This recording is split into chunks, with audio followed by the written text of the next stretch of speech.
May tanong ako sa iyo, Nobby. Ilalagay natin as daily reviewer natin. O, ang tanong mo ay eto.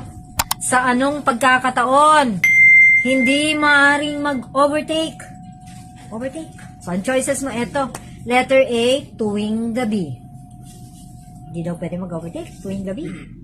Letter B, kung umuulan. Letter C, sa blind curve. Sa anong pagkakataon daw hindi pwedeng umovertake sa palagay mo? Letter C po. Letter C, sa blind curve. Yung tawag natin na siko, ha? O saan pa tayo hindi pwedeng umovertake? Sa double solid yellow line. Bawal yan. Hating gabi, madaling araw, tanghaling tapat, hindi tayo pwedeng umovertake dyan. Hindi rin tayo pwedeng umovertake ate sa intersection, ha? Lalo na kung nasa loob tayo ng yellow box. Bawal din umovertake sa paakyat. Kasi hindi mo nakikita yung kasalubong mo. Okay lang kung motorsiklo ang kasalubong mo, madali lang iwasan. Paano kung bus? Bawal din umovertake sa paanan ng tulay, ha? Ang paanan, meaning to say, yung foot ng bridge, yung entrada, yung both ends. Yan yung mga ilang lugar na hindi tayo allowed na mag-overtake.